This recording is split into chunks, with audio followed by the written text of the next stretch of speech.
और हमारा मोबाइल विनय जी के पास जमा था, सैमसंग का छोटा सा। तो उन्होंने बहुत मिन्नतें की, रो भी आए तो भी उन्होंने मोबाइल नहीं दिया। हमने कि ठीक है, अब नहीं देना तो नहीं देना, हम तो गुरुजी के पास जाएंगे। फिर भी गुरुजी के पास गए, वहाँ से भी महाराज ने यही कह करके भगा दिया। और फिर हम आते जाते रहे, खूब प्रयास करते रहे, लेकिन महाराज जी हमेशा यही कहते थे कि आचार्य श्री के पास जाओ, हमें वो जो करेंगे वो ही करेंगे, मैं तो ग्रस्तों के लिए करता हूँ, तुम लोगों के लिए अभी हमारे पास कुछ भी नहीं है। फिर उसके बाद जब हमने और तीव्र भावना गुरुदेव के पास रखी, पूज्य महाराज जी का आगरा में चतुर्मास हो रहा था और मुझे 29 तारीख के दिन, अक्टूबर के दिन, मुझे पूज्य गुरुदेव का आगरा में नवदा भक्ति पूर्वक पड़गहान मिला। और उस दिन जब हमने महाराज से चर्चा करी, क्योंकि आचार्य श्री के पास तो हमारा बंटाधार हो गया था, वहाँ से तो सब लोग धक्का मार देते थे, वहाँ नंबर ही नहीं लग रहा था। तो हमने कि अब तो अपन महाराज के ही पास नंबर लगाएंगे, क्योंकि अपने हृदय में शुरू से ही महाराज विराजमान है। अब हम क्या करें, उधर से वो लोग धक्का मार के भगाते थे, इधर से महाराज धक्का देते थे कि तुम बड़े महाराज के आचार्य श्री के पास जाओ। हमने कही महाराज जितने धक्का देना है, मन में सोचा जितने धक्का देना है दे लो, आप ही हमारे बाप हो, हम तो आप ही के पास रहेंगे। फिर आगरा में जब महाराज से उस दिन 29 अक्टूबर के दिन मैंने चर्चा करी, तो महाराज को पता था कि हम विधान आदि कराने के लिए जाते हैं। तो महाराज ने कहा कि तुम इसी क्षेत्र में आगे बढ़ो। हम तो घबरा गए, पानी पानी हो गए, दोनों पैरों में झिनझिनी चढ़ गई। मैंने कि भैया जी क्या कह दिया महाराज ने। अपन ने तो सोचा था कि अपन मुनि दीक्षा लेंगे और मुनि दीक्षा लेकर के अपने जीवन का कल्याण करेंगे, ये तो दूसरी बात कह रहे हैं। अब क्या करें, कुछ नहीं, महाराज जी ने कह दिया। भाव तो बहुत कुछ आया, ऐसा भी भाव आया कि हम महाराज जी से अच्छी जोर से लड़ेंगे, खूब लड़ेंगे और हम चिल्लाएंगे भी। क्यों? क्योंकि मैं सबसे छोटा हूँ, संघ में भी सबसे छोटा हूँ, वहाँ भी छोटा था। चिल्लाऊंगा, लड़ूंगा, कोई बात नहीं। कौन पुत्र अपने पिता से नहीं लड़ता? ये भी हमारे बाप है। अब बाप के सामने सबकी जुबान बंद हो जाती है, हमारी भी बंद हो गई, क्या करें। लेकिन आज तो महाराज जी हम बोलेंगे, क्योंकि आज बहुत देर में मुझे सौभाग्य मिला है। आज तो मैं बोलूंगा, क्योंकि बाप के सामने हमेशा मेरी जुबान पर लगाम लगती थी, लेकिन आज बाप ने ही मौका दिया है बोलने का।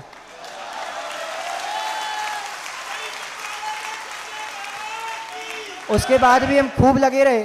डोंगरगढ़ भी आचार्य श्री जी के पास गए, फिर आचार्य श्री जी की समाधि हुई। उसके बाद हम महाराज जी के पास आए तो महाराज जी बोले अभी हमने ऐसा कुछ सोचा नहीं है, जब सोचेंगे तो बताएंगे कुछ आगे, जब सोचेंगे, अभी हमने इस बारे में कोई विचार नहीं किया। फिर मैं कुंडलपुर से महाराज जी का आशीर्वाद लेकर के अहमदाबाद शिविर में चला गया और शिविर वहाँ प्रारंभ ही किया था।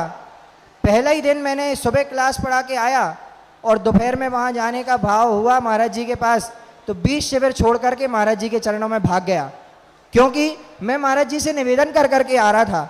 कई बार मैंने निवेदन किया, अब तो महाराज जी जानने भी लगे थे, लेकिन 10 तारीख को अक्षय तृतीया थी और अक्षय भैया एकदम से कूद गए। कोई भाव नहीं, कुछ नहीं, कोई चर्चा नहीं, कुछ नहीं। हम लोग साथ में पढ़े दोनों लोग, वो हमसे सीनियर थे, वे एकदम से कूद गए। हमारा बड़ा दिमाग खराब हुआ। हमने कहा महाराज जी ने हमें भगा दिया और जी क्या यहाँ प्रवेश हो गया।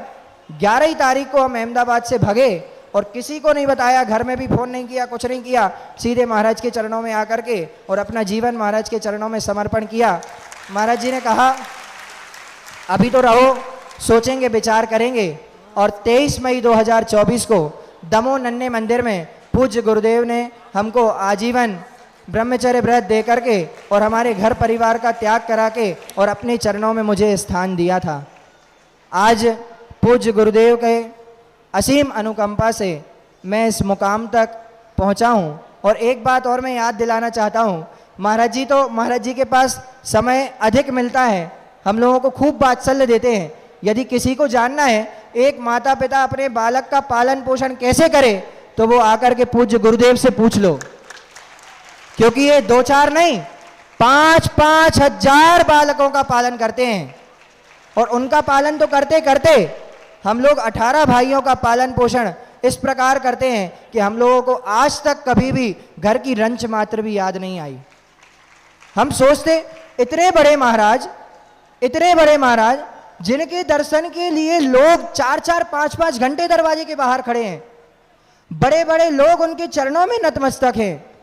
बे महाराज, यदि हमें बुखार चढ़ाए तो हमारा सिर दबाने के लिए आ रहे। इतने बड़े साधु जिनके चरण छूना दुर्लभ है, बे महाराज प्यार भरा हाथ हमारे सिर पर फेर रहे हैं। तो इससे बड़ा उदाहरण और क्या हो सकता है? किसी को जानना है कि माता पिता अपनी संतान का पालन पोषण कैसे करे, तो पूज्य गुरुदेव को देख लो। और जब मेरा 23 तारीख को प्रवेश हुआ, सुबह सुबह प्रवचन के पहले मैं गुरुदेव के पास पहुंचा। पूज्य गंभीर सागर महाराज जी भी थे, हम 3 लोग थे बस। गंभीर सागर महाराज जी एक छोटे से लकड़ी के बाएजोटे पर बैठे हुए थे, महाराज जी थे और मैं था। महाराज जी ने कहा कि हमने इनके बारे में कुछ सोचा है।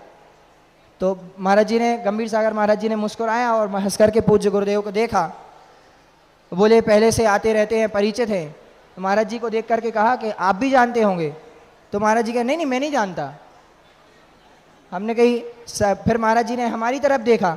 तो हमने कहा भैया हम तो आपके पास आते थे, दरवाजे के बाहर से सब महाराजों को एक शामी नमोस्तु करके आप ही के दरवाजे पर डले रहते थे। क्योंकि किसके पास जाते थे? महाराज के पास जाते थे। फिर उस दिन जब महाराज जी ने हमको कुछ निर्देशन दिए, समझाए और फिर कहा कि देखो हमारी व्यस्तता भी रहती है और व्यस्तता रहने के बाद भी यदि कोई बात ऐसी है, क्योंकि देखो महाराज जी इतने बड़े हैं, उनसे कहने में बहुत सारी बातों में संकोच लगता है। तो महाराज जी ने कहा था कि हमारी अनुपस्थिति में हमसे कुछ नहीं कह पाओ तो हमारे ही समान ये तुम्हारे काका हैं। तो हमने, लोग कहते भैया जी आप महाराज जी को चाचू चाचू क्यों कहते हो? हमने कही हम नहीं कहते, बड़े महाराज ने कहा था तुम्हारे काका हैं। इसलिए एक हाथ पे बाप का नाम और एक हाथ पे चाचू का नाम दोनों का लिखा है। और अब तो दुनिया जो भी कहे, कुछ भी कहे, हमारा कुछ हो कुछ ना हो, हमारे हमेशा बड़े महाराज जी तो हैं, लेकिन उनके बाद भी पूज्य गंभीर सागर महाराज वो हमेशा, कल भी हमारे चाचू थे, आज भी हमारे चाचू हैं और आगे भी हमारे चाचू हमेशा रहेंगे।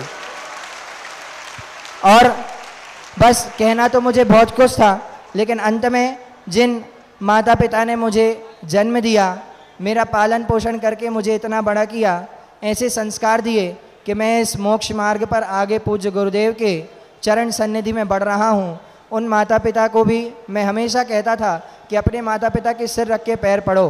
तो अब आगे तो कोई बात ही नहीं है, इसलिए आज भी मैं अपने माता पिता के सिर रख के पैर पड़ के आया हूँ और उनसे क्षमा याचना करके आया हूँ कि मेरे जीवन में आपने मेरी इतने उपकार आपके हैं कि आपने मेरा पालन पोषण भरण करके मुझे ऐसे संस्कार दिए। उन माता पिता से भी मैं क्षमा याचना करता हूँ कि मुझसे यदि कोई भी गलती, आपकी अवज्ञा कभी हुई हो तो मुझे आप क्षमा प्रदान करें।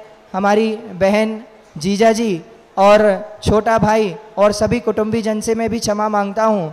और मुझे एक ऐसी व्याधि बीच में हो गई थी जिस व्याधि से मुझे मेरे बड़े पापा और बड़ी मम्मी ने निकाला, ऐसे भुवनेंद्र कुमार जी, सुषमा जी, उनसे भी मैं क्षमा याचना करता हूँ कि आप भी मुझे क्षमा करें। 5 वर्ष संस्थान में रहा, समस्त संस्थान के अधीक्षक, शिक्षक, प्राचार्य, संस्थान परिवार, समस्त अनुज अग्रज भाइयों से भी मैं क्षमा याचना करता हूँ। हमारे संघ के पूज्य बड़े महाराज जी, पूज्य गंभीर सागर जी, पूज्य विदय सागर, वरिष्ठ सागर महाराज जी और समस्त ब्रह्मचारियों से भी मैं क्षमा याचना करता हूँ। समस्त ब्रह्मचारिणी बहनों से क्षमा याचना करता हूँ। और एक इंद्री से लेकर के संगी पंचेंद्री जीवों तक की यदि मैंने किसी की भी विराधना की हो तो मैं सभी से क्षमा याचना करता हूँ। आप सभी मुझे क्षमा प्रदान करें, मैं भी सभी को क्षमा करता हूँ। खम्मामि सब्ब जीवानाम सभ्य जीवा खमंतु में मैद्धि में सब भूदेशु वैरम मज्जम न केनवी। अंत में मात्र 4 लाइन कहूँगा।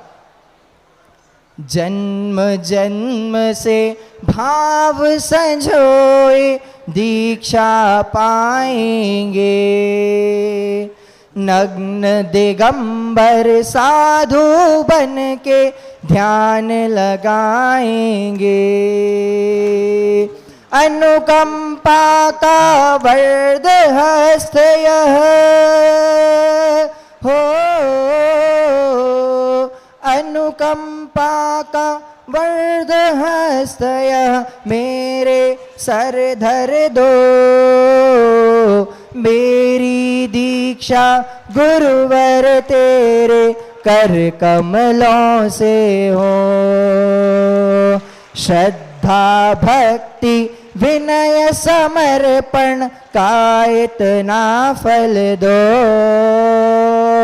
मेरी दीक्षा गुरुवर तेरे कर कमलों से हो। अंत में पूज्य गुरुदेव के चरणों में बारंबार प्रणाम करके कहना मुझे बहुत कुछ था।